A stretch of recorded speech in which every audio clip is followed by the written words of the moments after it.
Good morning. I can't believe I'm doing this video.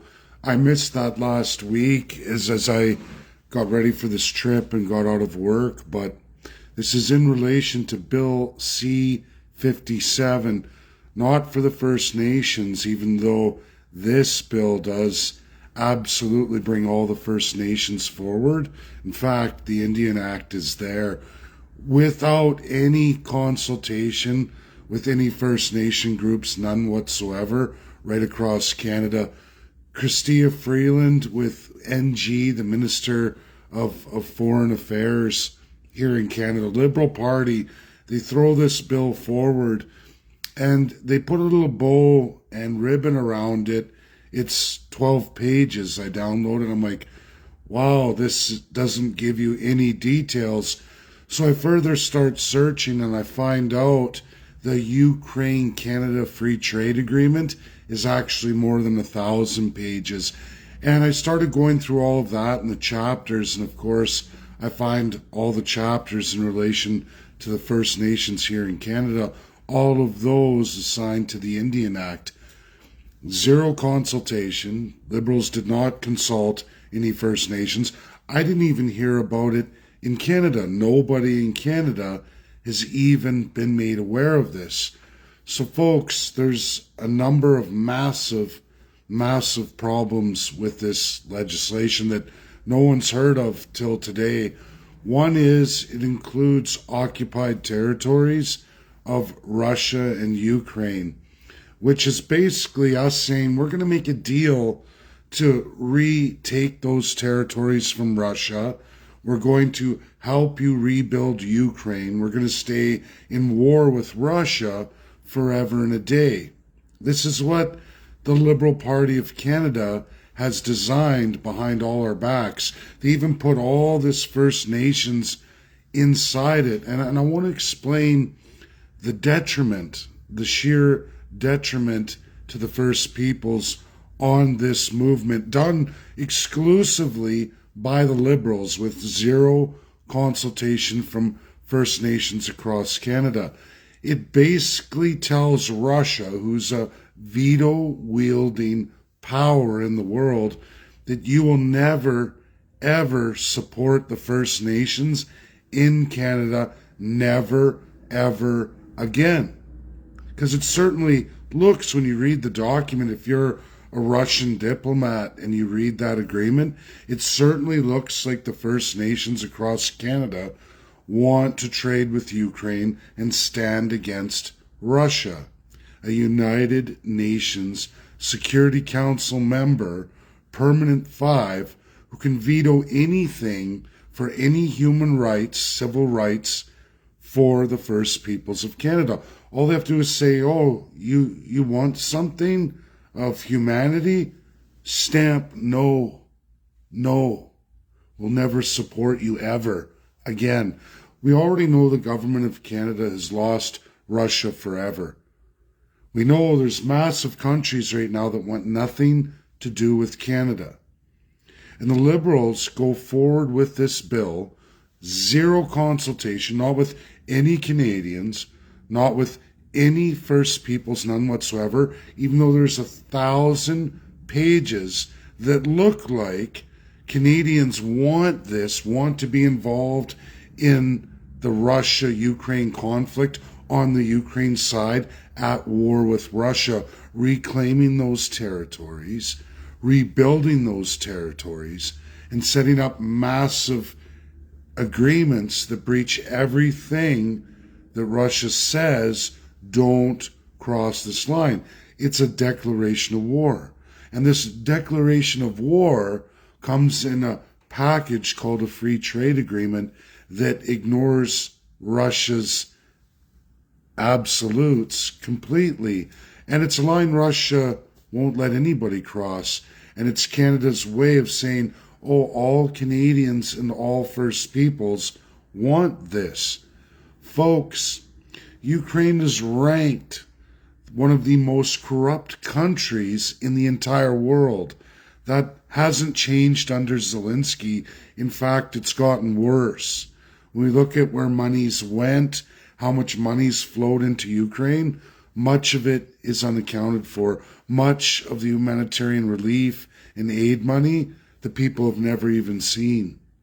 It's over and over again, rinse, repeat, cycles for the elite, building on this colonial design that's Canada, an elite's system, an elite's force that never ever includes any peoples, none whatsoever. And why?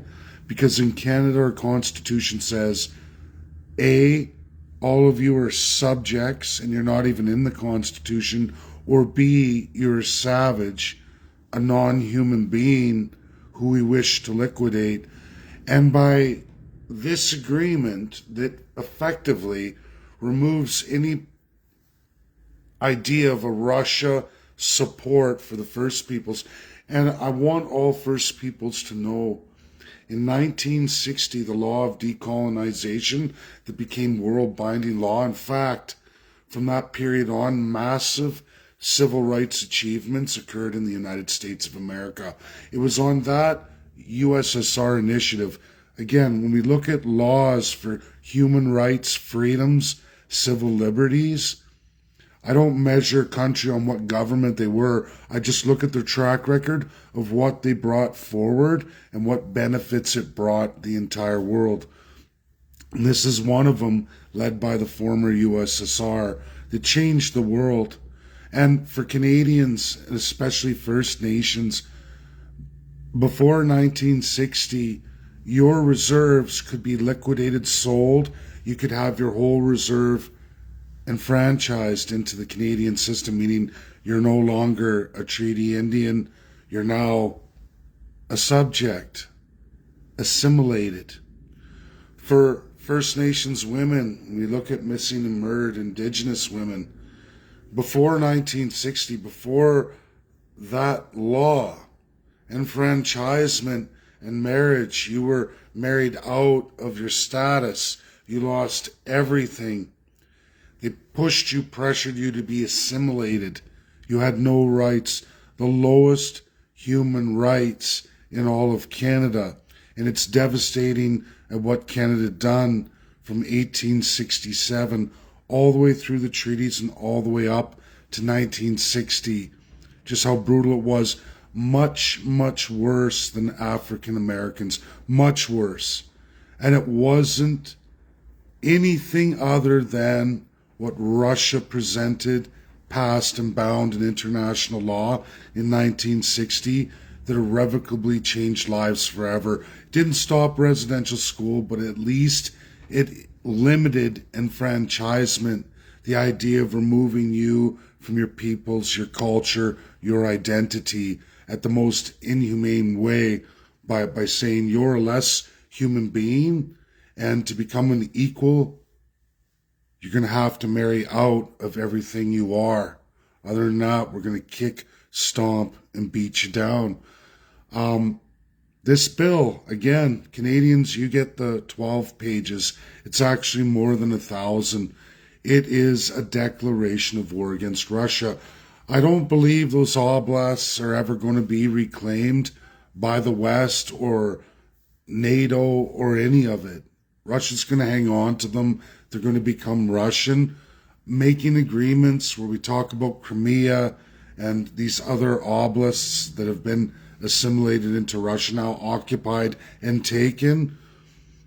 We can't do anything about that. When we make agreements and we isolate a P5 member forever and a day from our country, good luck. Good luck. And the next time we have a spat with USA, you can say, well, you'll sign whatever they say regardless of the government, because you're going to have no other recourse. No other recourse. How much will it cost us to rebuild Ukraine? More now, companies can sue with the power of the national government, meaning sue you, the taxpayers. Now, folks, this isn't anything but what's published, and you can look back and you can look at now and you can do all the measurements yourself. These World Economics, World Trade Organization, and many others will tell you the corruption index of Ukraine. So in these corporate companies out of Canada who get involved in Ukraine and the rebuild and all that, and then they get taken for their money and vice versa with Ukrainian companies, who are they going to sue? They're going to sue you, the Canadian taxpayers, and they're going to win. There's a massive, more than 16 pages that outlines the power of companies to sue when things don't work out for them. Well, who's going to get sued? Well, Canadian taxpayers are. You're going to be held liable. There's a liability clause in there, very detailed, giving corporations extreme powers over and above both national governments to sue you, the taxpayers. So when they get cleaned out in Ukraine, it's going to be your fault. You're liable, taxpayers, for all the millions stolen, just like all the millions and billions that are being stolen and spread out throughout a wicked, corrupt system. And why? Because Ukraine ranks one of the most corrupt nations in the world. I'm sorry. That's not going to change overnight. That's going to take many, many decades and massive changes constitutionally in Ukraine. And I don't see that happening. Very autocratic, one national state media. People tell me about CBC and the government funding media companies for propaganda stories.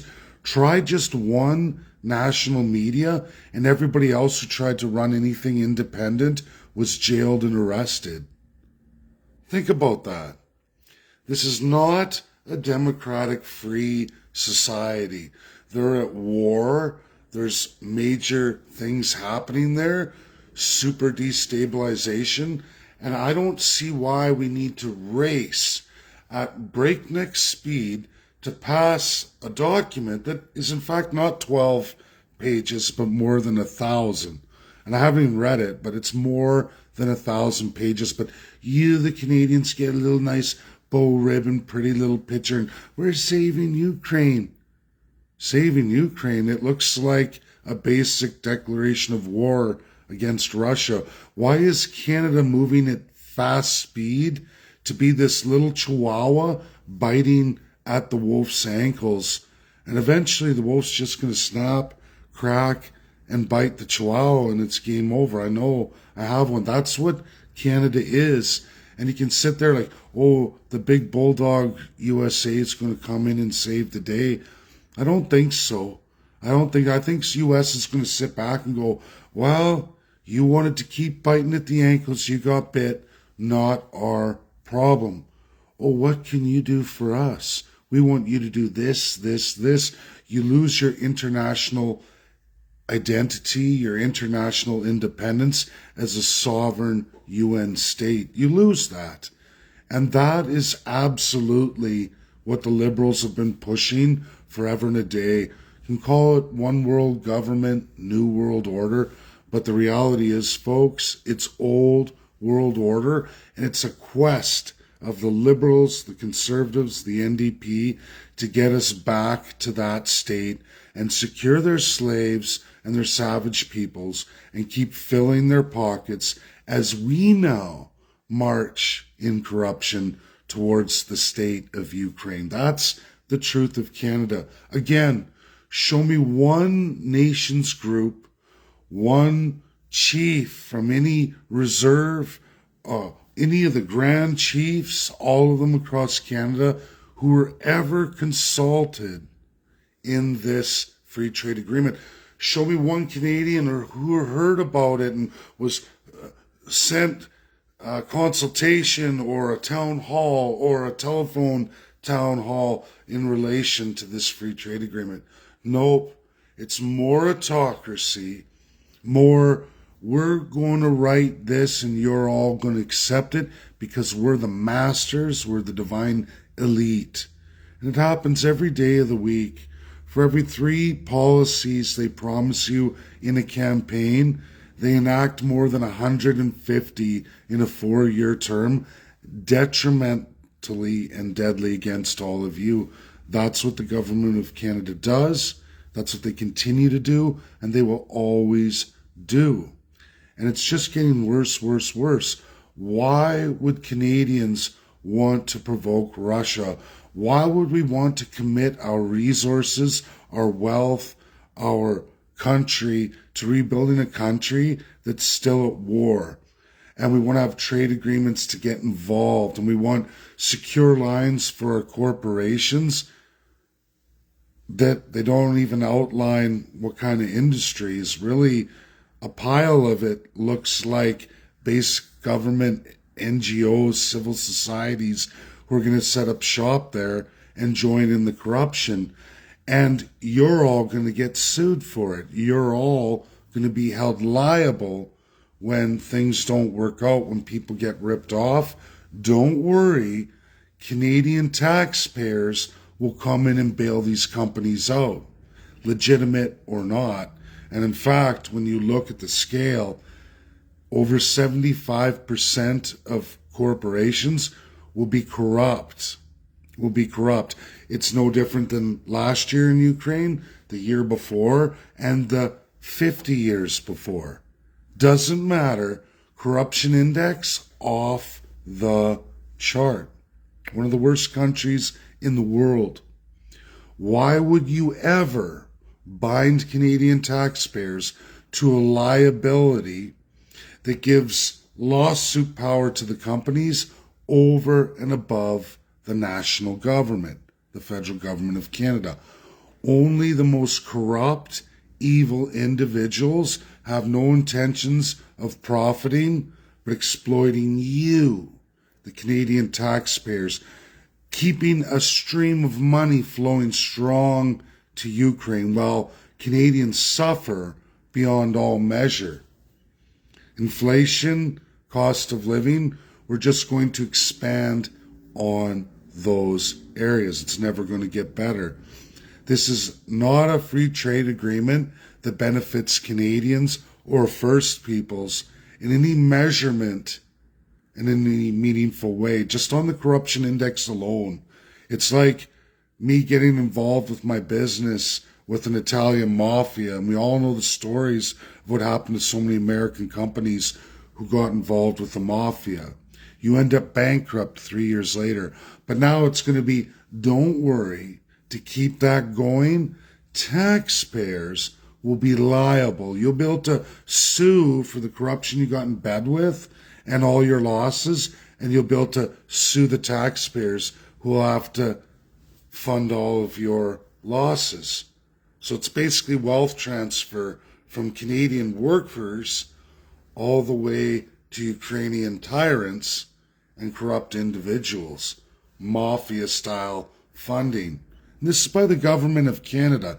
This is by the Liberal Party of Canada. Chrystia Freeland and NG. It's unbelievable.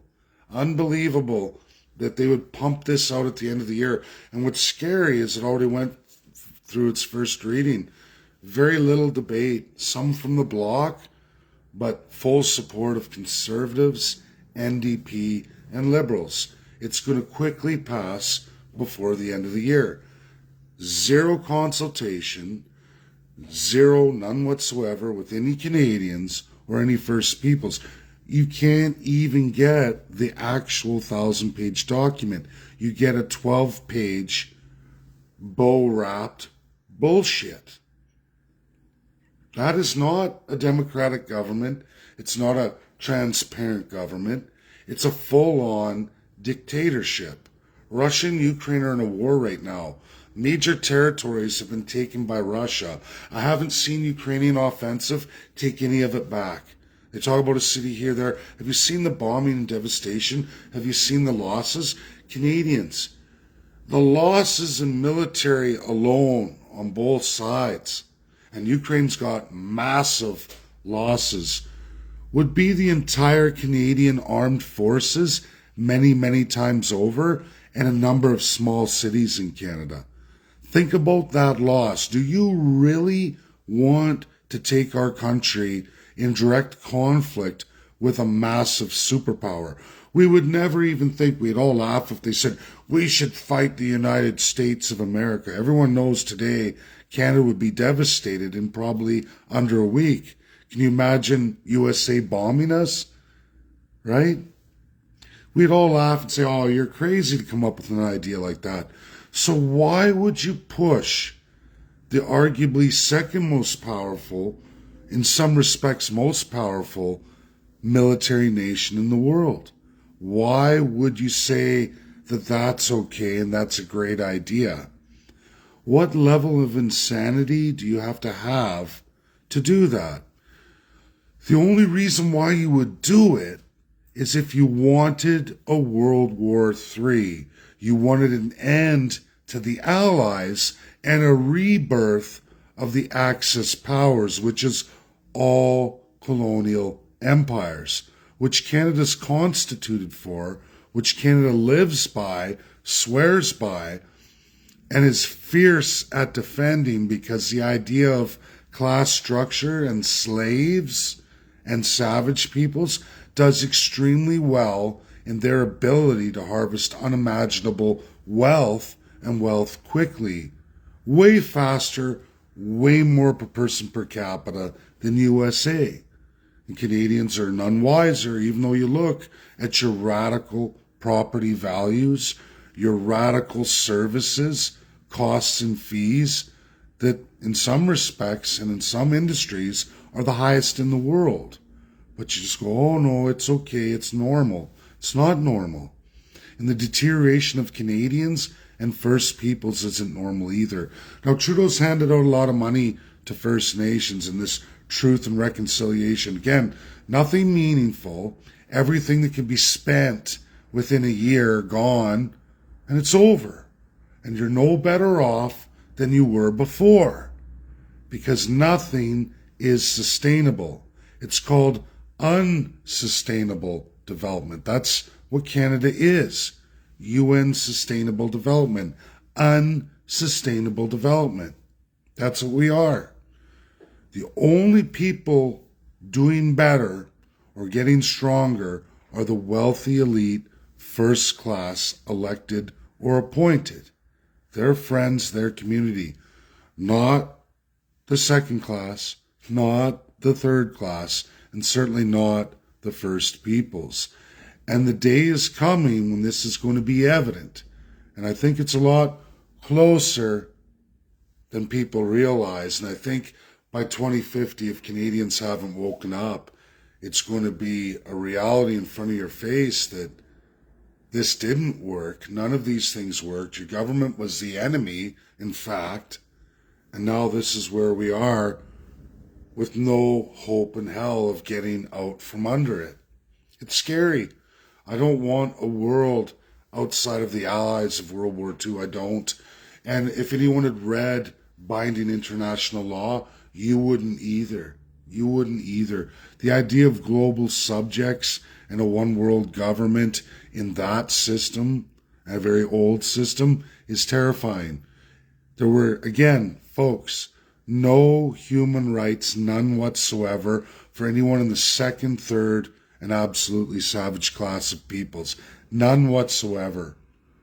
Those who think that somehow the British Empire was a great time period, or any of the empires of colonial times was a great time period, think again.